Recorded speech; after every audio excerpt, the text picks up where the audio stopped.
Iran merupakan negara di muka bumi ini yang benar-benar memperjuangkan nasib rakyat Palestina. Salah satu bukti yang paling nyata adalah saat rezim Zionis Israel resmi mengesahkan undang-undang hukuman mati gantung bagi ribuan tahanan Palestina di 17 penjara Israel, Iran langsung bereaksi dengan tegas. Kalau satu saja tahanan Palestina dibunuh oleh algojo Zionis, maka Iran akan habisi semua tahanan Israel dan Amerika yang mendekam di Iran, Lebanon, maupun Irak. Ini bukan ancaman main-main.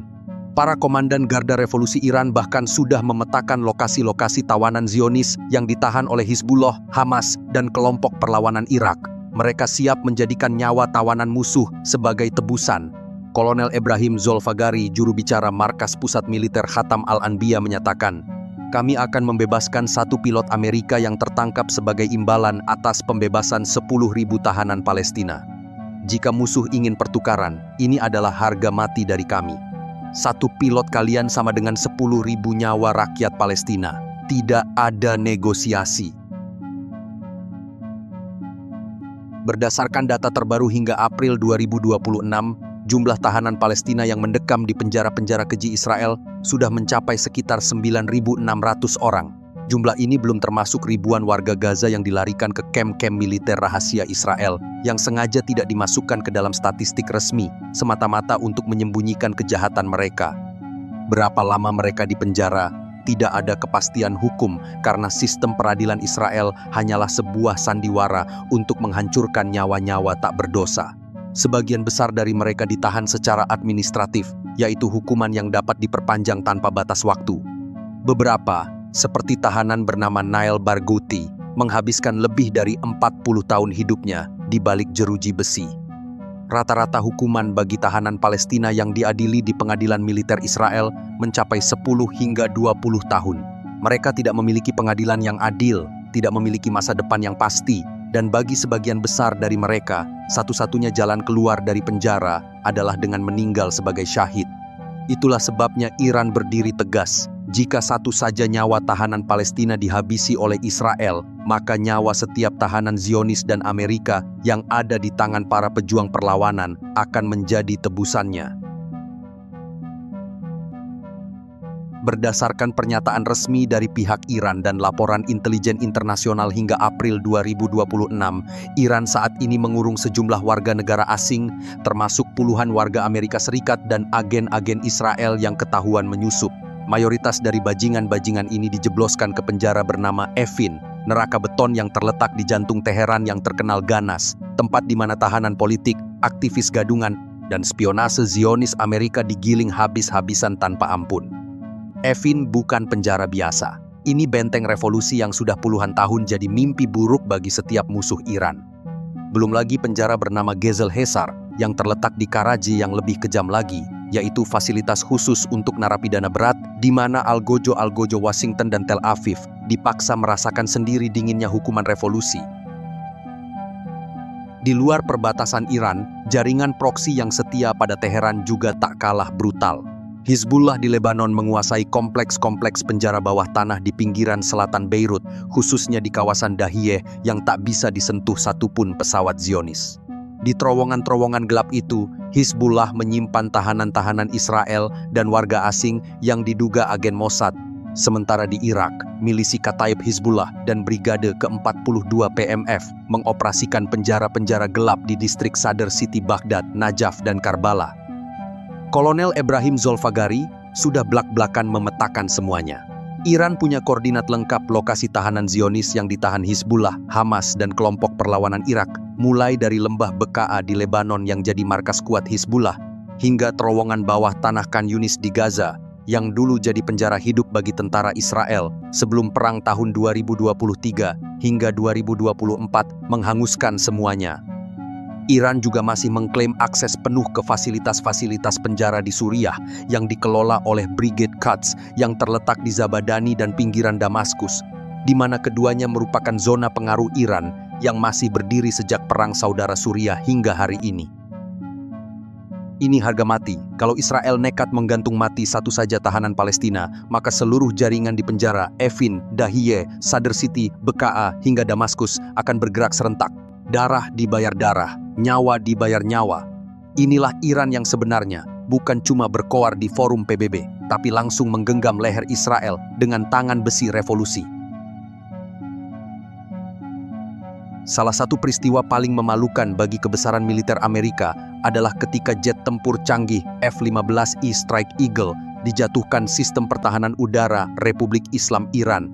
Insiden spektakuler ini langsung menjadi buah bibir di seluruh dunia, terutama setelah beredar video viral yang menunjukkan detik-detik dramatis pilot pesawat itu melontarkan diri dengan kursi darurat dan mendarat di Iran.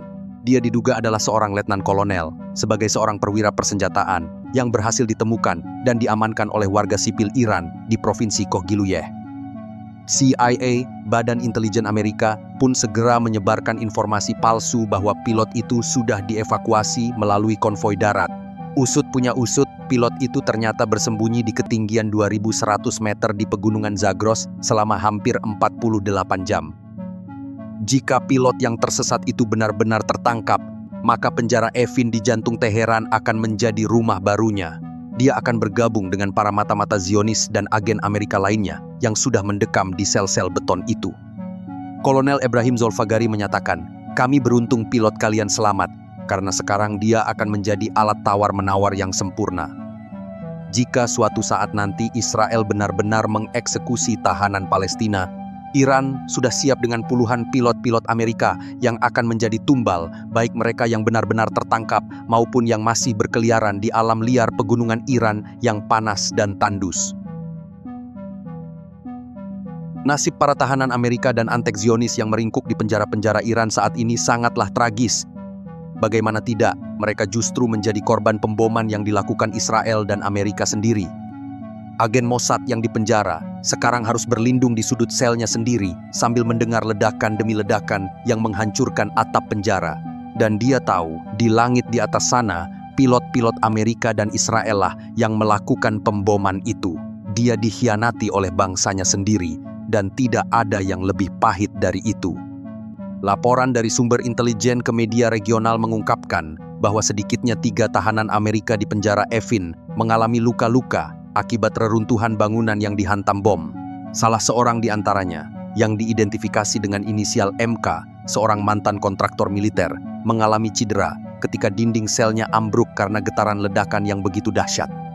Ironisnya, dia ditangkap oleh Iran pada tahun 2024 ketika menyusup ke provinsi Sistan dan Baluchestan. Dan kini, negaranya sendiri terus mengirimkan lebih banyak bom yang siap meruntuhkan sisa-sisa harapan hidupnya. Tapi, yang paling menyedihkan adalah kisah seorang tahanan Israel yang ditahan oleh Hizbullah di Lebanon Selatan. Ketika perang pecah, pesawat-pesawat Israel justru meluluh lantakkan kompleks di sekitarnya, tanpa tahu bahwa di bawah puing-puing itu, salah satu warga negaranya sendiri mengerang ketakutan. Israel dan Amerika Serikat sama sekali tidak peduli dengan nasib para tawanan mereka yang terdampar di penjara Iran, Lebanon, Irak, atau Suriah. Bagi Washington dan Tel Aviv, mereka hanyalah collateral damage yang bisa dikorbankan demi pencitraan militer.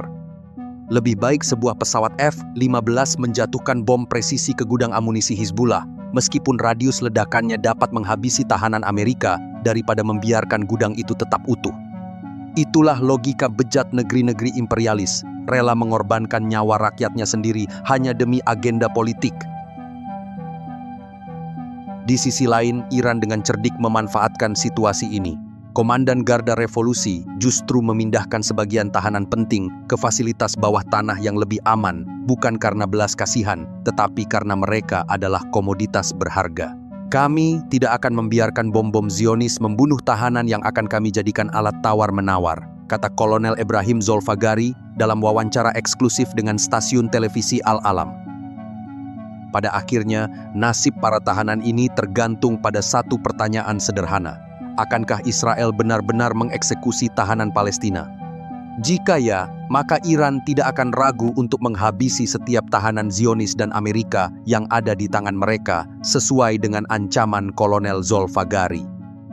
Namun jika tidak, maka mereka mungkin akan terus meringkuk di penjara, hidup dalam ketakutan yang tak berkesudahan. Setiap malam, menunggu apakah bom Amerika berikutnya akan menghancurkan sel mereka, ataukah Algojo Iran yang akan membuka pintu sel untuk membawa mereka ke neraka.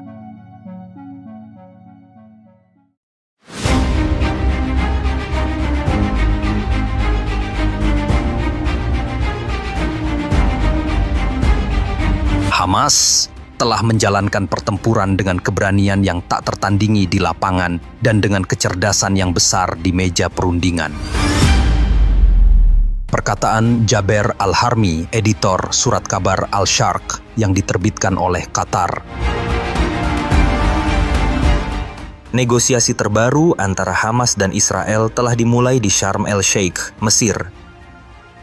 Negosiasi tidak langsung ini difasilitasi oleh Amerika Serikat, Mesir, dan Qatar, dengan delegasi Israel dipimpin oleh negosiator senior Ron Dermer dan delegasi Hamas oleh tokoh senior Khalil Al-Hayya. Utusan khusus Amerika Steve Witkoff dan menantu Presiden Donald Trump, Jared Kushner, juga hadir dalam pembicaraan tersebut. Hamas menyatakan kesediaannya untuk membebaskan para sandera, tapi ada syaratnya. Syarat pertama, dihentikannya perang secara permanen dan ditariknya seluruh pasukan Israel dari jalur Gaza tanpa terkecuali. Drone, patroli darat, tembakan artileri, semua harus dihilangkan, terutama dari wilayah padat penduduk. Desakan untuk menghentikan bombardemen ini juga secara tegas disampaikan oleh Trump yang meminta Israel untuk segera menghentikan pengeboman di Gaza. Syarat yang kedua, jaminan bahwa Israel akan mematuhi dan melaksanakan seluruh kesepakatan yang dicapai, terutama setelah sandera-sandera Israel dibebaskan. Syarat ketiga, pertukaran tahanan. Proposal Trump menawarkan pembebasan 48 sandera Israel yang tersisa, diperkirakan hanya sekitar 20 yang masih hidup. Hamas menuntut imbalan yang jauh lebih banyak, pembebasan ribuan tahanan Palestina dari penjara Israel. Menurut Lembaga HAM Palestina, total tahanan Palestina saat ini lebih dari 10.000 orang. Intinya, puluhan sandera Israel ditukar dengan ribuan tahanan Palestina. Hamas bermain cerdik. Setiap sandera, bahkan yang sudah mati, menjadi kartu tawar untuk membebaskan banyak pejuang Palestina. Ini memaksa Israel mengeluarkan banyak tahanan demi mendapatkan kembali sandera mereka. Dalam pertemuan ini, terdapat satu permintaan yang selalu diulang-ulang oleh Amerika dan Israel, yaitu pelucutan senjata Hamas. Tapi dalam proposal ini Hamas tegas, mereka tidak akan menyerahkan senjata kecuali jika Palestina sudah menjadi negara merdeka, diakui dan punya tentara sendiri. Senjata bagi Hamas bukan sekedar alat perang, itu adalah satu-satunya bentuk pertahanan yang mereka punya. Menyerahkan senjata sama saja menyerahkan diri untuk dibantai habis-habisan. Hamas bukan tidak mau damai, mereka hanya tidak bodoh untuk menyerahkan senjata sebelum Palestina punya keamanan yang terjamin. Kalau Israel ingin Hamas tak punya senjata, pertama-tama, akui Palestina sebagai negara. Beri mereka hak yang sama seperti negara lain. Konstitusi, pasukan militer resmi, kontrol atas perbatasan, udara, pelabuhan, dan wilayah. Tanpa itu, menyerahkan senjata adalah bunuh diri militer, dan Hamas bukan kelompok yang akan bunuh diri hanya untuk menyenangkan Amerika. Penolakan untuk melucuti senjata ini bahkan memicu ancaman dari sekutu koalisi Netanyahu sendiri, Menteri Keamanan Nasional Itamar Ben-Gvir, yang mengancam akan menjatuhkan pemerintah Netanyahu jika Hamas dibiarkan tetap eksis.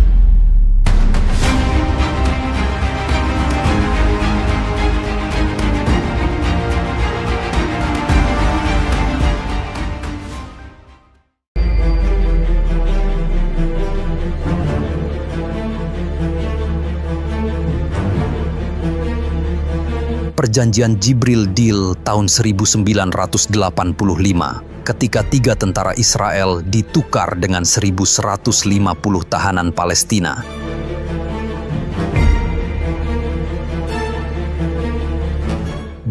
Mei tahun 1985. Langit Beirut, Mesir bergetar oleh sorak-sorai ribuan orang yang memadati jalan-jalan kota. Di tengah keramaian itu, sekelompok pria dan wanita muda dengan tubuh kurus dan wajah penuh luka batin akhirnya melangkah bebas dari penjara Israel. Mereka adalah 1.150 tahanan Palestina dan Arab yang selama bertahun-tahun mendekam dalam penjara-penjara Israel, ditinggalkan oleh dunia. namun tak pernah menyerah pada kehendak mereka untuk merdeka. Di antara mereka, ada yang tersenyum haru, ada yang menangis sambil memeluk bendera Palestina, dan ada pula yang hanya diam menatap langit dengan mata berkaca-kaca. Di sisi yang lain, 3 tentara Israel yang sebelumnya dipenjara di Lebanon selama 3 tahun, akhirnya juga bebas dan kembali ke rumah mereka. Pertukaran ini, yang dikenal sebagai Jibril Deal, adalah kemenangan besar bagi rakyat Palestina, pengingat bahwa kemanusiaan tak boleh dibungkam oleh kekuatan senjata.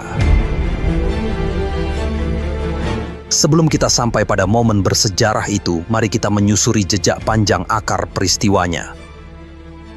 Tahun 1982 adalah masa kelam yang takkan pernah terlupakan. Di tahun itu, Israel melancarkan invasi besar-besaran ke Lebanon dengan dalih menghancurkan markas Organisasi Pembebasan Palestina, PLO. Namun yang terjadi justru malapetaka kemanusiaan. Pasukan Israel dengan dukungan milisi Lebanon Kristen memasuki kamp pengungsi Sabra dan Shatila di Beirut Selatan. Dalam hitungan hari, kamp itu berubah menjadi tempat yang penuh derita dan kehilangan. Cairan merah mengalir, rumah-rumah hancur, dan teriakan minta tolong terdengar di setiap sudut. Meskipun Israel mengklaim tidak terlibat secara langsung, berbagai temuan menunjukkan bahwa mereka mengetahui apa yang terjadi, namun tidak mengambil langkah untuk mencegahnya. Dalam sejarah, peristiwa ini dikenang sebagai salah satu tragedi kemanusiaan terbesar yang pernah dilakukan oleh rezim pendudukan. Tapi dari balik duka itu, benih perlawanan justru tumbuh semakin kuat. Rakyat Palestina sadar, diam berarti mati dan melawan adalah satu-satunya jalan untuk mempertahankan harga diri dan tanah air. Di tengah kehancuran itu, muncullah sosok yang menjadi kekuatan perlawanan, Ahmad Jibril. Ia adalah pemimpin gerakan bernama Popular Front for the Liberation of Palestine General Command, yang disingkat dengan PFLPGC, sebuah kelompok perlawanan yang dikenal dengan strategi militernya yang cerdas dan tak kenal takut. Ahmad Jibril, yang lahir di kamp pengungsi Yarmouk pada tahun 1938, telah lama menjadi ujung tombak perjuangan Palestina sejak masa mudanya. Ia percaya bahwa diplomasi tanpa kekuatan militer hanyalah ilusi, dan untuk menghadapi kezaliman Israel, Palestina harus memiliki senjata yang setara. Tahun 1982, ketika Israel tengah sibuk menghancurkan PLO di Lebanon, Jibril dan pasukannya melihat celah. Mereka merencanakan operasi rahasia yang berani, menangkap tentara Israel untuk dijadikan tawanan perang. Tanggal 11 September tahun 1982, di daerah Bint Jbeil, Lebanon Selatan, 3 tentara Israel yaitu Yosef Fink, Yosef Cohen, dan Hefron terjebak dalam serangan mendadak. Mereka ditangkap dan dibawa ke markas PFLPGC. Bagi Jibril, ini adalah kartu tawar yang berharga. Ia tahu Israel akan rela berkorban apapun untuk memulangkan dan membebaskan 3 tentara itu. Tapi, jalan menuju pertukaran tahanan tidaklah mudah. Israel awalnya menolak mentah-mentah. Mereka menganggap tawanan Palestina sebagai teroris yang layak dipenjara seumur hidup, sedangkan 3 tentara mereka adalah pahlawan yang harus segera diselamatkan. Tekanan internasional mulai berdatangan. Yordania, yang menjadi mediator, memainkan peran kunci dalam mempertemukan kedua belah pihak. Negosiasi pun berlangsung sengit. Israel mencoba menawarkan jumlah tahanan yang jauh lebih kecil, sementara Jibril bersikeras pada angka yang besar. Baginya, setiap tahanan Palestina adalah bagian dari rakyat yang terjajah. Ia menuntut pembebasan tidak hanya anggota PFLPGC saja, tapi juga tahanan dari berbagai kelompok perlawanan Palestina, termasuk yang berasal dari Fatah dan Hamas. Meski saat itu Hamas belum berdiri secara matang, semangat perlawanannya sudah mengakar kuat. Karena itu, Jibril mengirim pesan tegas. Jika Israel ingin tentaranya kembali, mereka harus membayar dengan kebebasan rakyat Palestina. Pada akhirnya Israel terpaksa menyerah. Mereka menyadari bahwa 3 nyawa tentara lebih berharga daripada harga diri rezim pendudukan. Tanggal 1 Mei 1985, kesepakatan pun tercapai. Israel melepaskan 1.150 tahanan Palestina dan Arab, angka yang mencengangkan jauh lebih besar daripada jumlah tahanan yang biasanya ditukar dalam sejarah konflik Timur Tengah. Dari jumlah itu, 900 diantaranya adalah Palestina, sementara sisanya adalah warga Arab dari negara-negara tetangga yang terlibat dalam perlawanan. Banyak di antara mereka adalah pemuda yang ditangkap sejak usia belasan. Ada juga tokoh-tokoh sentral yang telah lama menjadi kekuatan penyangga seperti Ali Al-Arouri, seorang pemimpin muda yang dijuluki Sang Singa dari Tepi Barat. Dan sejak hari itu mereka kembali ke pelukan keluarga dengan wajah penuh kebanggaan. Mereka bebas dan kembali menghirup udara segar. Ribuan orang turun ke jalan membunyikan klakson, menari dan mengibarkan bendera Palestina. Di kamp-kamp pengungsi, ibu-ibu memasak makanan berlebih untuk merayakan kembalinya anak-anak mereka. Tidak ada yang peduli dengan perbedaan kelompok atau ideologi, yang ada hanyalah kegembiraan bersama atas kemenangan kolektif. Tapi, di balik sukacita itu ada cerita yang tak terucapkan. Banyak tahanan yang dibebaskan tidak lagi memiliki rumah untuk kembali. Kamp pengungsi mereka telah dihancurkan oleh Israel, keluarga mereka terpencar, atau tanah leluhur mereka direbut. Ali Al-Arouri misalnya kembali ke kamp refugi di tepi barat hanya untuk menemukan rumahnya telah dihancurkan. Kasus Jibril Deal ini sering dianggap sebagai pendahulu langsung dari pertukaran sandera di masa mendatang. Banyak tokoh Hamas saat itu secara terbuka mengatakan mereka belajar taktik negosiasi dari Ahmad Jibril dan mereka percaya hanya pertukaran tidak seimbang seperti inilah yang bisa menekan Israel secara efektif.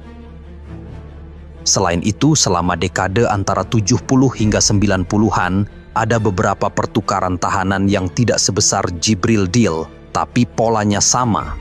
Puluhan hingga ratusan tahanan Palestina dibebaskan demi 1 atau 2 tentara Israel atau jenazah.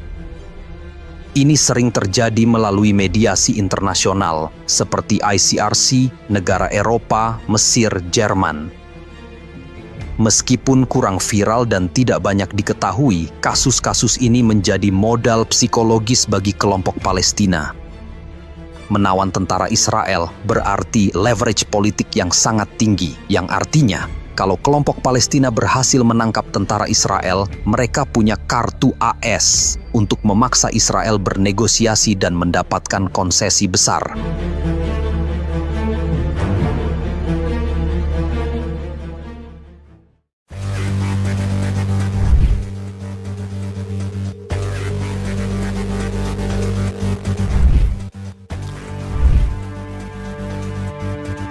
Negosiasi memalukan. Israel lepaskan 435 tahanan demi bebaskan 3 orang yang sudah mati.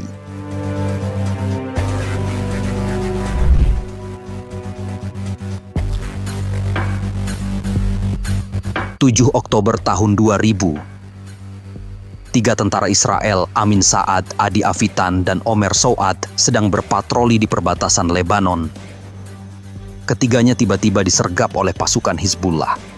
Mereka dibawa ke dalam wilayah Lebanon dan segera menjadi kartu tawar-menawar yang berharga. Di penjara. Tidak lama setelah itu, Hizbullah juga berhasil merebut Elhanan Tannenbaum, seorang mantan perwira intelijen Israel yang berprofesi sebagai pengusaha. Tannenbaum ditangkap di Tbilisi, Georgia. Berita tentang penangkapan 3 tentara dan Tannenbaum pun menyebar cepat ke kantor Perdana Menteri Israel. Kepanikan melanda. Israel harus menghadapi kenyataan bahwa kekuatan militer mereka tidak cukup untuk melindungi warga negaranya.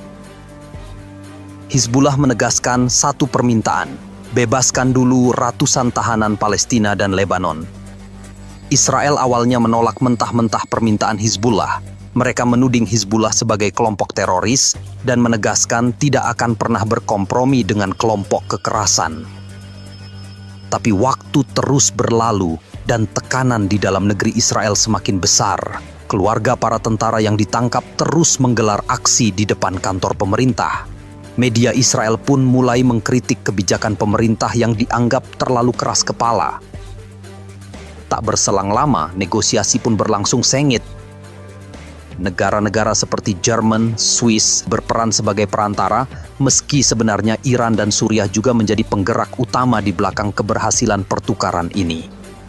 Iran, sebagai pendukung utama Hizbullah, memberikan dukungan politik dan finansial yang kuat, sedangkan Suriah yang saat itu masih memiliki pengaruh besar di Lebanon, membantu memfasilitasi komunikasi antara kedua pihak. 29 Januari tahun 2004, setelah lebih dari 3 tahun negosiasi, hari yang ditunggu-tunggu akhirnya tiba. Di perbatasan Lebanon-Israel, tepatnya di daerah Nakura yang dijaga oleh pasukan PBB, pertukaran tahanan dilakukan. Israel membebaskan 435 tahanan, terdiri dari 400 warga Palestina dan 35 warga Lebanon. Di antara mereka adalah Samir Kuntar, seorang pejuang Lebanon yang menjadi simbol perlawanan setelah menghabiskan lebih dari 2 dekade dalam penjara Israel. Bersamaan dengan itu, Hizbullah pun menyerahkan 3 jenazah tentara Israel, Amin Saad, Adi Afitan, dan Omer Suad, yang dikonfirmasi telah meninggal dalam pertempuran, serta membebaskan Elhanan Tannenbaum yang masih hidup. Saat para tahanan Palestina dan Lebanon keluar dari mobil-mobil yang membawa mereka, ribuan orang dari kedua belah pihak menyambut dengan riuh rendah. Di kamp-kamp pengungsi Palestina, orang-orang menari, membakar lilin, dan membagikan kue. Tidak jarang terdengar teriakan Allahu Akbar yang memecah langit disertai air mata kebahagiaan yang mengalir di pipi para ibu yang akhirnya bisa memeluk putra mereka lagi. Israel tentu saja tidak bisa menyembunyikan rasa malu mereka. Mereka harus mengakui kekuatan Hizbullah. Parlemen Israel saling berdebat. Sebagian anggota parlemen menyalahkan pemerintah karena dianggap terlalu lembek, sedangkan yang lain justru memuji keputusan tersebut sebagai langkah realistis untuk menyelamatkan nyawa warga Israel. Tapi di luar gedung parlemen, masyarakat Israel terbelah. Ada yang merasa lega karena para sandera akhirnya kembali, namun tidak sedikit pula yang merasa kecewa karena harus melepaskan ratusan tahanan. Ironisnya, ketika jenazah ketiga tentara Israel tiba di Tel Aviv, upacara pemakaman yang biasanya penuh dengan kebanggaan nasional justru dipenuhi kesedihan dan kebingungan. Bagaimana mungkin negara yang memiliki kekuatan militer tercanggih di Timur Tengah harus membayar begitu mahal hanya untuk mendapatkan kembali 3 jenazah? Pertukaran ini adalah pelajaran berharga bagi Hamas di masa mendatang. Mereka melihat bagaimana Hizbullah berhasil memaksa Israel tunduk hanya dengan memegang 2 kartu: keberanian dalam perlawanan dan kecerdikan dalam negosiasi. Mereka menyadari bahwa Israel bukanlah musuh yang tidak bisa dikalahkan. Jika Hizbullah yang hanya beroperasi di Lebanon mampu mengadakan pertukaran tahanan dengan angka yang begitu menguntungkan, mengapa Hamas yang berada di tanah Palestina sendiri tidak bisa melakukan hal yang sama? Dan kini, selain memperkuat kehadiran militer di Gaza, Hamas telah membangun terowongan-terowongan bawah tanah dan melatih pasukan khusus yang siap menghadapi Israel. Mereka juga mulai mengirimkan sinyal ke Israel bahwa setiap tentara yang ditangkap akan menjadi alat tawar-menawar untuk membebaskan tahanan Palestina.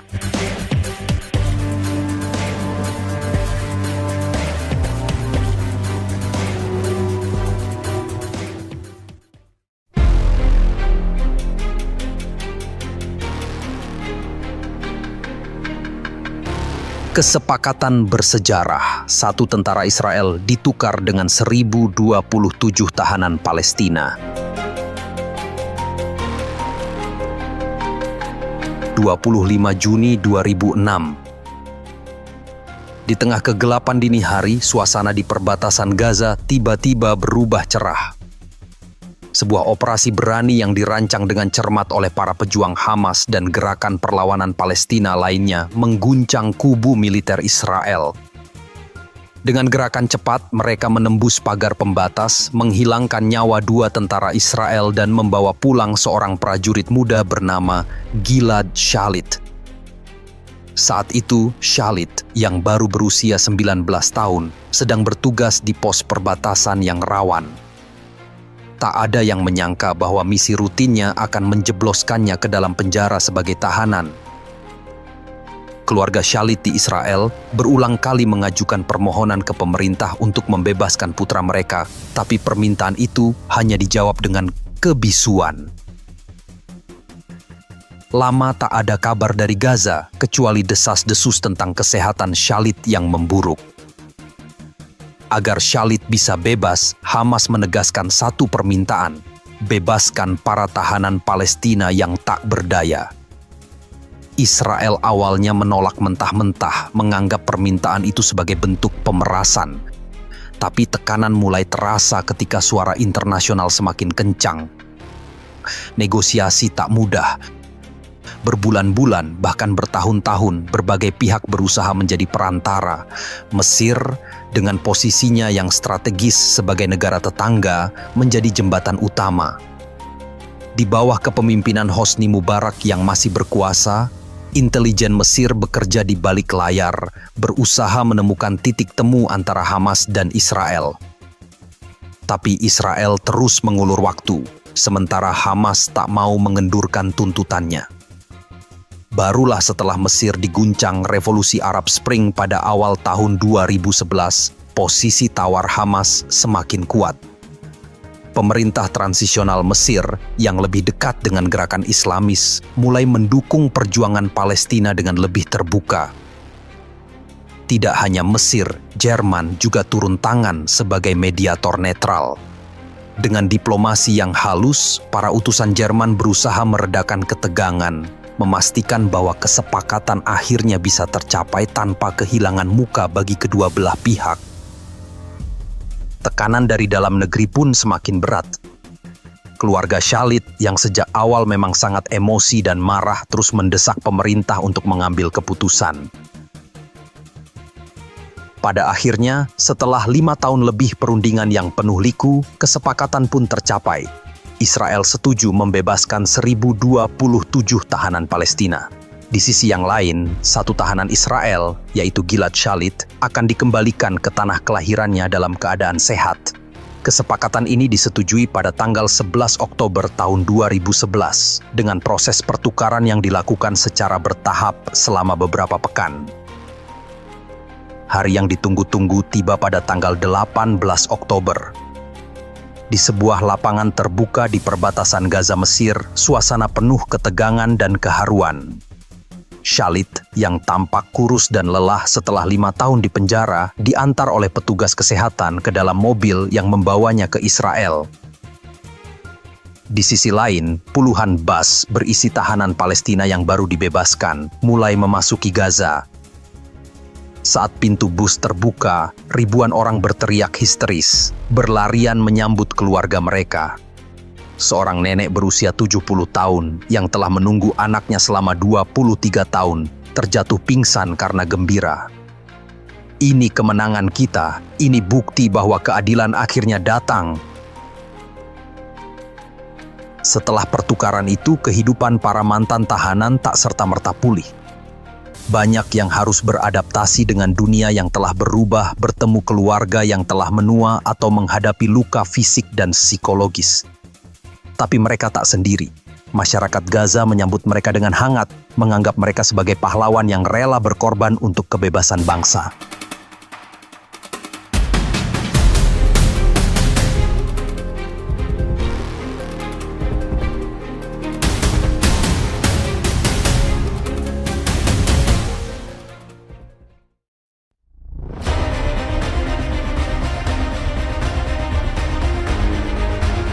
Puluhan tahanan Palestina dibebaskan demi satu Israel. Drama pertukaran era 1970 hingga 1990-an.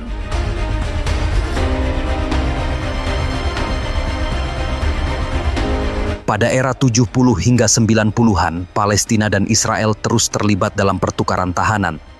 Meski tak sebesar Jibril Deal yang melepaskan 1.150 tahanan pada tahun 85, pertukaran-pertukaran skala kecil ini justru menjadi batu loncatan yang membuktikan bahwa setiap nyawa Palestina memiliki nilai yang tak ternilai, di mana terdapat tekanan politik dan diplomasi rahasia yang melibatkan negara-negara Eropa, Mesir, Jerman, hingga Komite Internasional Palang Merah atau ICRC. 11 Maret tahun 1978. Sebuah bus Israel yang membawa pekerja sipil diserang oleh Popular Front for the Liberation of Palestine, General Command atau PFLP-GC di dekat perbatasan Lebanon. Dalam aksi tersebut, seorang tentara muda bernama Avraham Amram ditangkap. Kelompok pimpinan Ahmad Jibril ini menuntut Israel membebaskan 76 tahanan Palestina dan Lebanon sebagai syarat pembebasan Amram. Israel awalnya menolak, menganggap tuntutan itu sebagai tekanan teror. Namun keluarga Amram menggelar aksi di Tel Aviv, sementara opini publik Israel mulai terbelah antara keinginan mempertahankan keamanan dan menyelamatkan nyawa seorang warga. Setelah negosiasi rahasia yang melibatkan Mesir sebagai mediator, Israel akhirnya setuju. Pada tanggal 23 September 1979, di perbatasan Rosh Hanikra, 76 tahanan yang terdiri dari 55 Palestina dan 21 Lebanon dilepaskan. Di antara mereka adalah Mahmud Abu Al-Hasan, komandan Fatah yang ditangkap sejak 1967, serta beberapa aktivis perempuan seperti Leila Khaled yang merupakan ikon perlawanan Palestina yang pernah menyandera pesawat pada tahun 69. Di sisi Israel, Amram kembali ke Israel dengan wajah pucat, mengenang bagaimana para tahanan Palestina di penjara Israel justru merawatnya saat sakit. Mereka tak pernah menghina saya, meski saya adalah musuh mereka, katanya dalam wawancara setelahnya. 2 tahun kemudian setelah Perang Lebanon tahun 82, situasi kembali memanas. Pada tahun 1983, 3 tentara Israel, yaitu Eliyahu Regev, Yosef Gurel, dan Yossi Ben David, kehilangan nyawa dalam baku tembak dengan pasukan Fatah di selatan Lebanon. Tubuh mereka ditahan oleh kelompok pejuang Palestina sebagai jaminan untuk memaksa Israel membebaskan tahanan. Mesir dan ICRC kembali menjadi penengah, mempertemukan kedua pihak dalam negosiasi yang berlangsung selama berbulan-bulan. Israel menolak keras, menganggap tubuh tentaranya tak layak diperjualbelikan. Tapi tekanan dari keluarga korban dan kekhawatiran akan reaksi publik memaksa pemerintah Israel mengubah sikap. Pada tanggal 4 April 1983, di pos perbatasan Nakoura, Israel melepaskan 250 tahanan Palestina, termasuk anggota Democratic Front for the Liberation of Palestine, DFLP, dan Popular Front for the Liberation of Palestine, PFLP. Salah satu tahanan yang dibebaskan adalah Samir Kuntar, pejuang Lebanon yang terkenal karena aksi penyanderaan di kota Naharia pada tahun 79. Kuntar yang selama bertahun-tahun di penjara di Israel kembali ke Lebanon dan disambut ribuan orang. Sedangkan di Palestina, keluarga tahanan yang dibebaskan menangis haru memeluk suami mereka yang telah lama hilang. "Aku tahu kau akan kembali." Tahun 1985, sebelum peristiwa Jibril Deal terjadi, ada pertukaran kecil yang tak terlalu dikenal. Pada bulan Januari tahun itu, tubuh seorang tentara Israel muda bernama Ilan Saadon, yang kehilangan nyawa dalam bentrokan dengan Hamas di tepi barat pada tahun 84, ditukar dengan 50 tahanan Palestina. Meski jumlahnya kecil, pertukaran ini menjadi preseden penting bahwa Hamas yang baru terbentuk kala itu mulai menunjukkan kekuatannya dalam diplomasi tahanan. Mediator dari Jerman Barat terlibat dalam negosiasi rahasia ini, memastikan proses berjalan tanpa kebocoran informasi. Tahanan yang dibebaskan termasuk beberapa anggota Hamas yang ditangkap karena terlibat dalam aksi protes atau serangan kecil. Salah satunya adalah Mahmud Al-Zahar, yang kemudian menjadi salah satu pemimpin Hamas. Al-Zahar yang waktu itu masih muda mengingat dan mengenang betapa kerasnya kondisi penjara Israel. "Kami diisolasi, tapi kami tak pernah berhenti mengajarkan sejarah Palestina pada sesama tahanan."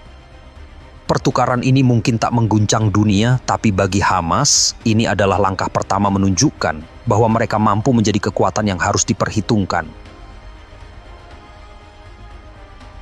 Tahun 89 menjadi saksi pertukaran yang penuh drama.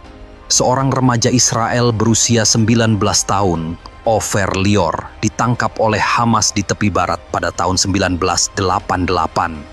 Kelompok ini menuntut Israel membebaskan 50 tahanan Palestina sebagai syarat pembebasan Lior.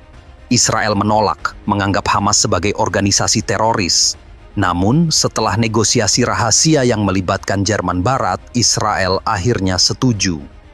Pada tahun 1989, di perbatasan Golan Heights, Lior dibebaskan dalam kondisi lemah, sementara 50 tahanan Palestina kembali ke kampung halaman. Di antara mereka adalah beberapa guru dan mahasiswa yang ditangkap hanya karena terlibat dalam demonstrasi. Seorang mantan tahanan yang kini menjadi aktivis di Ramallah mengisahkan bagaimana mereka mendapat pelajaran sejarah Palestina dari sesama tahanan selama di penjara. Kami belajar tentang tanah suci, tentang perjuangan nenek moyang kami, dan tentang mengapa kami tak boleh menyerah. Masuk ke awal 90-an, suasana semakin memanas menjelang Intifada kedua. Pada tahun 1991, seorang tentara Israel bernama Itamar Ilya yang ditangkap oleh Hamas pada tahun 89 ditukar dengan 100 tahanan Palestina.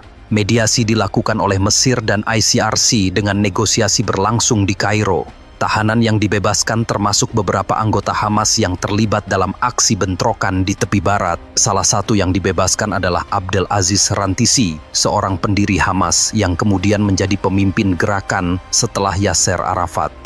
Rantisi, yang waktu itu berusia 54 tahun, pulang ke Gaza dengan tubuh kurus dan wajah penuh luka. Ia menjadi ikon perlawanan yang tak pernah mati. Kami mungkin di penjara, tapi hati kami tetap merdeka. Pada tahun 1993 menjelang kesepakatan Oslo, terjadi pertukaran terakhir di era ini. Seorang tentara Israel bernama Yehuda Katz yang ditangkap oleh Hezbollah di Lebanon pada tahun 89 ditukar dengan 200 tahanan Palestina. Meski Hezbollah bukan kelompok Palestina, tahanan yang dibebaskan adalah warga Palestina yang selama bertahun-tahun di penjara Israel. Mediasi dilakukan oleh Mesir dan Jerman dengan proses yang berlangsung di perbatasan Lebanon-Israel. Di antara tahanan yang dibebaskan adalah beberapa anggota Fatah yang telah lama menjadi buronan. Mereka kembali ke kampung halaman disambut dengan sorak-sorai dan bendera Palestina.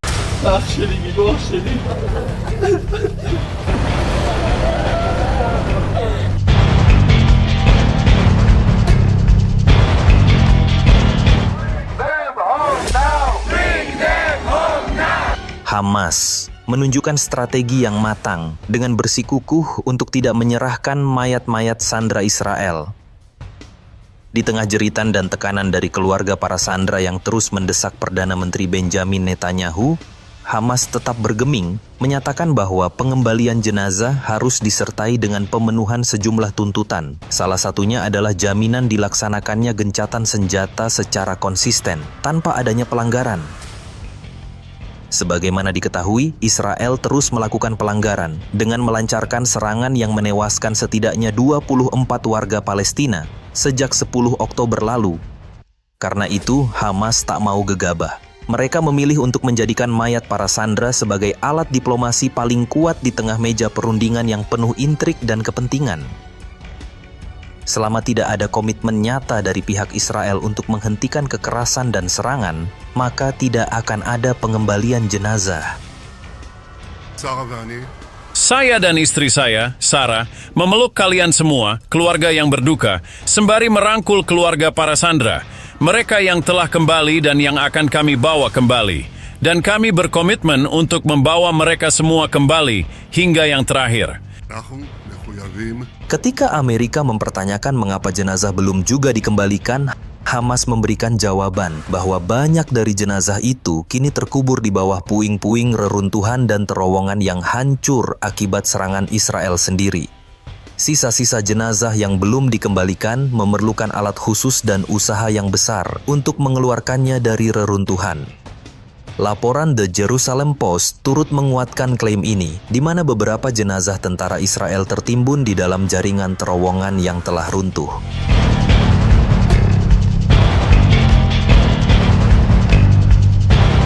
Israel telah membebaskan lebih dari 2.000 tahanan Palestina, sedangkan Hamas hanya membebaskan 251 sandera asal Israel. Dari total sandera yang dikembalikan, 28 diantaranya sudah dalam keadaan tak bernyawa. Namun insiden mengejutkan terjadi ketika salah satu dari jenazah yang diserahkan ternyata bukan warga Israel, melainkan warga asing yang tertukar identitasnya, sehingga memicu kepanikan di Tel Aviv. Dengan sumber daya yang terbatas, Hamas mampu memaksa Israel membebaskan ribuan tahanan sebagai imbalan atas ratusan sandera. Ketimpangan angka itu menjadi bukti bahwa Hamas masih memiliki kendali dalam negosiasi, meski menghadapi tekanan militer dan diplomatik dari Israel serta sekutu Amerikanya. Well, they're looking for Mereka sedang mencarinya. Semua sandera yang masih hidup sudah kembali, dan hari ini mereka mengembalikan beberapa lagi. Prosesnya mengerikan, saya hampir tidak mau membicarakannya. Tapi mereka sedang menggali, benar-benar menggali. Ada area tempat mereka menemukan banyak mayat, lalu mereka harus memisahkannya satu persatu. Kamu tidak akan percaya, beberapa mayat sudah lama berada di sana, sebagian terkubur di bawah reruntuhan, dan ada yang mati di terowongan jauh di bawah tanah. Terowongan itu hanya setinggi sekitar 1 meter. Mereka hidup seperti itu untuk waktu yang lama. Ini kekejaman yang mengerikan. Pada saat yang sama, maksud saya Israel, tahu sebagian besar dari apa yang mereka lakukan. Mereka mungkin telah membunuh sekitar 70.000 orang Hamas. Saya bilang, sekarang waktunya. Jadi kita lihat nanti apa yang terjadi. Pertanyaan berikutnya tentu soal senjata. Kita ingin senjata-senjata itu diserahkan. Mereka sudah setuju dan sekarang mereka harus melakukannya. Kalau mereka tidak melakukannya, kita yang akan melakukannya. if they don't do it, we'll do it. Laporan dari The Guardian menyebutkan Hamas siap mundur dari pemerintahan Gaza, tapi tidak bersedia melepas senjata. Penggunaan senjata adalah bagian dari apa yang mereka sebut sebagai hak perlawanan. Selama pendudukan masih berlangsung, Hamas menyebut tuntutan Amerika itu tidak realistis. Tuntutan yang seolah meminta seseorang rela tangannya diikat agar orang lain bisa menamparnya dengan bebas. Hamas had the support. Lihat, Hamas mendapat dukungan dari Iran, dan sekarang saya tidak ingin kita terlibat. Terakhir kali mereka melibatkan mereka, hasilnya baik. Jadi, dulu mereka mendapat dukungan dari Iran. Tapi hari ini, Iran sedang berusaha untuk memulihkan kehidupan. They're trying to survive. Dunia menyaksikan sebuah lelucon tragis yang dipentaskan berulang kali, di mana para pelaku utama, yaitu Israel dan Amerika Serikat, berpura-pura seolah-olah penontonnya bodoh dan tidak bisa melihat kebenaran yang terang benderang. Israel, dengan enaknya, berdiri di podium dunia dan berkata, "Kami sedang berperang melawan terorisme." Ini sama absurdnya dengan seorang perampok yang menduduki rumah orang lain, menghilangkan nyawa keluarga di dalamnya, lalu berteriak, "Tolong!" Akar masalahnya yaitu pendudukan, blokade, dan perampasan tanah dengan sengaja diabaikan, diganti dengan kalimat yang sederhana. Hamas adalah teroris. Seolah-olah dengan menyebut kalimat itu, segala kejahatan yang dilakukan Israel menjadi sah dan menjadi tindakan membela diri yang benar di hadapan hukum internasional. Dan Amerika, sang sutradara yang tak pernah bosan dengan drama standar gandanya, berdiri di belakang panggung memberikan suara. Lihatlah bagaimana Amerika memperlakukan Iran dan Rusia. Setiap pelanggaran, baik pelanggaran yang nyata atau pelanggaran yang dibesar-besarkan, langsung dihukum dengan sanksi yang menghancurkan perekonomian rakyatnya. Iran dituding mengembangkan program nuklir, dan sanksi pun dijatuhkan tanpa ampun. Ekonominya dikikis habis, obat-obatan langka, rakyat menderita, dan dunia diminta percaya bahwa ini semua demi perdamaian global. Rusia yang melakukan invasi ke Ukraina juga dihukum dengan sanksi bertubi-tubi, perbankan diputus, aset dibekukan, perdagangan dibatasi. Amerika dan sekutunya pun berseru lantang soal hak rakyat Ukraina untuk melawan pendudukan. Tapi, ketika Israel, anak emas Amerika, melakukan pelanggaran yang jauh lebih brutal dan sistematis, menghilangkan nyawa puluhan ribu warga sipil, membombardir rumah sakit, menahan ribuan warga Palestina tanpa pengadilan, memperluas pemukiman ilegal yang sudah jelas melanggar hukum internasional, Amerika justru membuka keran bantuan miliaran dolar, sehingga kemudian Israel menjadi penerima bantuan luar negeri terbesar Amerika sejak Perang Dunia II. Bahkan dilaporkan bahwa sejak Oktober 2023 saja, Amerika telah mengirim puluhan ribu ton senjata ke Israel melalui ratusan penerbangan kargo dan kapal. Tak mengherankan jika militer Israel dapat membombardir kawasan Gaza secara intensif setiap hari. Selain itu, lebih dari 140 resolusi PBB telah dilanggar oleh Israel, mulai dari pembangunan permukiman ilegal hingga blokade terhadap Gaza, namun tidak pernah ada sanksi yang diterapkan kepada Tel Aviv. Ini menunjukkan dengan jelas bahwa hukum internasional ternyata tidak berlaku universal. Ia hanya menjadi alat bagi negara-negara kuat untuk menghukum musuh mereka, sementara memberi imunitas kepada sekutu mereka. Pendudukan Israel yang sudah berlangsung selama puluhan tahun dibiarkan. Penghilangan massal atas nyawa warga sipil dibingkai sebagai pertahanan diri, dan mereka yang melawan disebut teroris.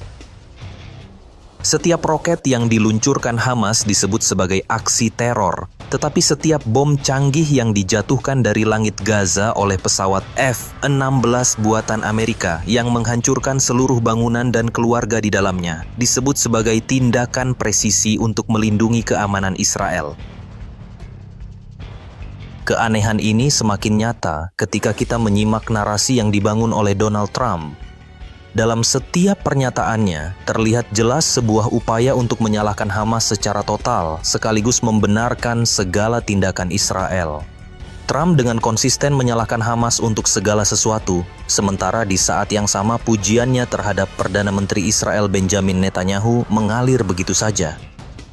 Dalam satu kesempatan, Trump menggambarkan operasi militer Israel di Gaza dengan narasi yang seolah melegitimasi, sementara setiap korban jiwa di pihak Palestina secara implisit dianggap sebagai tanggung jawab Hamas semata.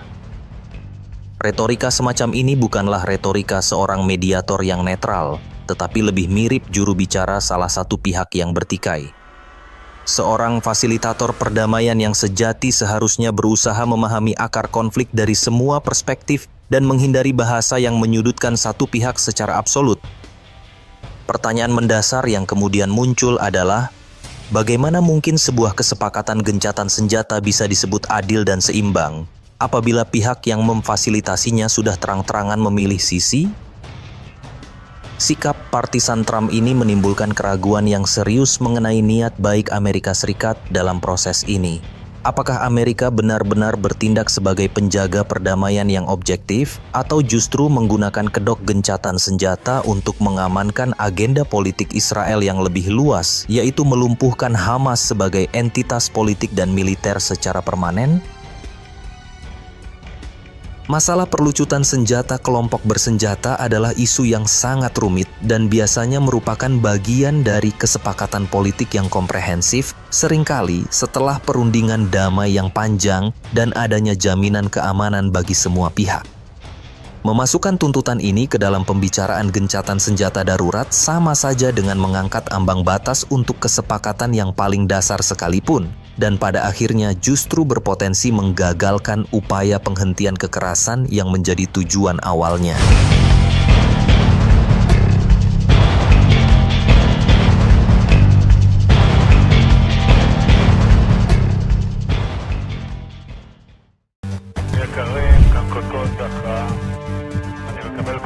For over a month, the Gaza Strip has been under fire from the... Dari masjid ke medan perang, lahirnya Hamas di tengah keputusasaan Palestina.